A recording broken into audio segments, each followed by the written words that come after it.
If there's been a what-if team over the last few years, that's the Indiana Pacers.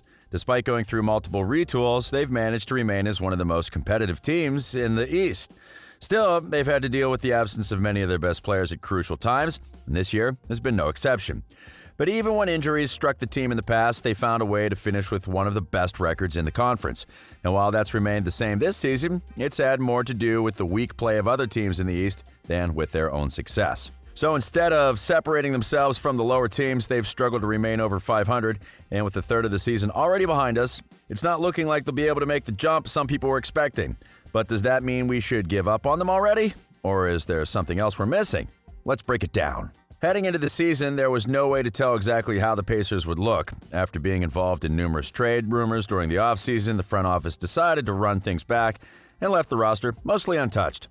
That alone seemed to be enough to guarantee another playoff appearance. However, many questions were surrounding the team, from Oladipo's impending free agency and desire to play with the team to Sabonis' health and fit with Turner. There were no guarantees they would manage to keep up with the other contenders in the East. On top of that, no one could tell how things would work under the leadership of Coach Bjorken. Even though this modern approach to the offense and his relationship with Nick Nurse made it look like he was the perfect candidate to take the team over the hump, he had no previous experience as a head coach. In other words, it was easy to see the Pacers having a slow start to the season and struggling to adapt to a new system. But instead, they came out of the doors firing on all cylinders. The team won 4 of its first 5 contests and looked great during the first few weeks of the season. Their new offense made excellent use of all their pieces, and players like Sabonis and Brogdon benefited the most from it. But unfortunately, it didn't take long for adversity to knock on their door. After only 4 games, TJ Warren was ruled out indefinitely following a stress fracture suffered in a game against the Celtics. That way, Indiana was left without their best player from the seeding games, and their already depleted roster took another hit. Still, they found a way to keep winning games despite using a short rotation, and there were hopes that they would keep getting better as their role players healed. But things wouldn't be so easy for them. Seemingly, out of nowhere, the Pacers got involved in the deal that sent James Harden to Brooklyn.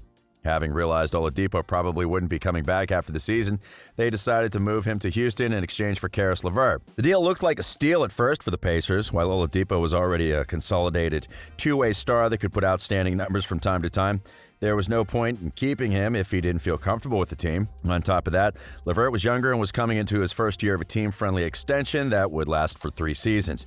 He had also shown the ability to lead a team when given the chance, as well as the skill to impact games in multiple ways. So, replacing a disgruntled Oladipo with a younger player that had huge potential and a lot to prove looked like a great move.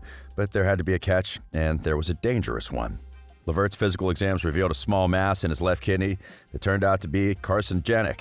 He received immediate treatment from health specialists, and after undergoing successful surgery to remove the mass, he was also ruled out indefinitely. In other words, the Pacers lost 2 of the best perimeter players and offensive weapons to health issues in under a month, and they had no idea when any of the 2 would be healthy enough to make a return. But that wasn't anything new for them. Indiana had to go through the seeding games without Sabonis, and also through most of last season and the last portion of the previous one without Oladipo.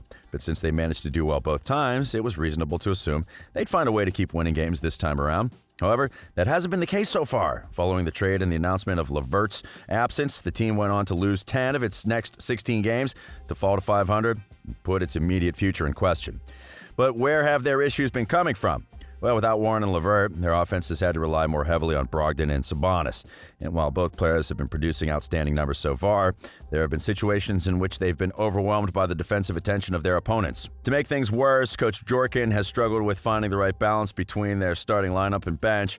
Jeremy Lamb, Doug McDermott, and TJ McConnell have been moved in and out of the starting lineup, and each combination has produced different results. Their offensive rating has unsurprisingly fallen out of the top 10, but Brogdon and Sabonis have received enough help from their role players to keep the team in the middle of the pack in that regard. Their defense, while no longer among the best in the league, has managed to remain close to the top 10, and then that has had a lot to do with Turner's improvements on that end of the floor. While the center has been putting relatively modest numbers across the box score, he's currently leading the league in blocks per game with an outstanding average of 3.5 per game. To make things even better, he's also held opponents to around 15 percentage points beneath their usual averages, second in the league among all players. His play has been crucial to help keep his team afloat, and it might even get him into the race for Defensive Player of the Year once everything is said and done.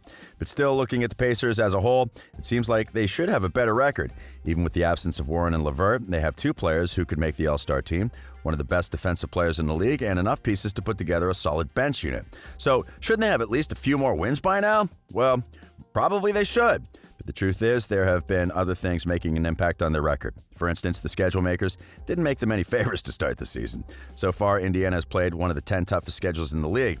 And even though their most recent loss against Chicago would suggest otherwise, they've actually been getting the job done against the bad teams. 18 of their games have been against teams that have a losing record at the time of making this video, and the results against them have been mostly positive. In fact, 11 of their 14 wins have come against that group. Against the good teams, they have only 3 wins and 7 losses. And curiously, all of their victories against that group came before the deal that sent Oladipo away happened. In other words, the Pacers are talented enough to get wins against teams with losing records, but when it comes to teams with winning records, they lack the firepower to keep up the pace and defensive edge to stop rival stars. And that's been evident in the results they've been getting recently. Since the Harden trade took place, they've played against good teams 5 times, and they've lost each of those games by an average of 16 points. However, we have to take into consideration that each of those losses came against teams currently at or near the top of their respective conference, and it's unlikely they'll face teams belonging to that group 4 times in 6 games anytime soon. But what does that mean for them going forward? Currently, over half of the teams in the league have a losing record. Unfortunately for the Pacers, 10 of those teams play in the Eastern Conference. So even though they've already seen plenty of them, they should keep facing them rather regularly in the second half of the schedule. And that should allow them to win games more often. Also, given they've already faced most of the Tier 1 teams in the league, they may not have to worry about them for a while. In fact, only such team they'll be facing until the end of the first half of the schedule is the 76ers. Other than that, they'll only play against bad teams and some of the more manageable good teams, like the Celtics and Warriors, who they've already defeated in the past. So there's a good chance Indiana starts winning games more in the coming weeks.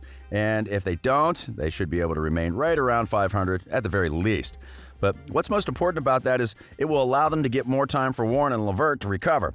According to Coach Jorkin, it's still too early to put a time frame on either player, but both have been making progress, and Karras is seemingly close to returning to practice. If any of them is allowed to play in a month from now, the team should start playing better on both ends of the court, and that would allow them to improve their position in the standings.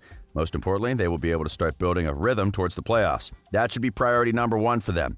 After all, no matter how poorly they perform during the regular season, it's unlikely they'll miss the playoffs considering how bad the Eastern Conference is looking this season. And the weak play in the East could eventually become helpful for them. It's still too early to predict any kind of success for them during the postseason, but if they get everyone healthy in time for the playoffs, they may have a chance to make it out of the first round for the first time since 2014.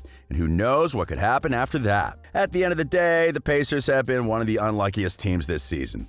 The absence of some of their best players and a difficult schedule has turned them into a team that's currently fighting to remain in the middle of the pack, but that could change in a couple of months. Once Warren and LeVert come back, Indiana could have one of the most dangerous starting lineups in the league, as well as one of the deepest bench units, so they could turn into one of the most interesting teams. But until then, they'll have to continue doing their best with the pieces available. But now, do you think the Pacers will become a threat once everyone is healthy? Or will it be too difficult for them to figure things out in time for the playoffs? Let us know in the comments. We hope you've enjoyed today's video, and if you did, remember to give us a like and subscribe to our channel so that we can keep bringing you more NBA content, because we are Courtside.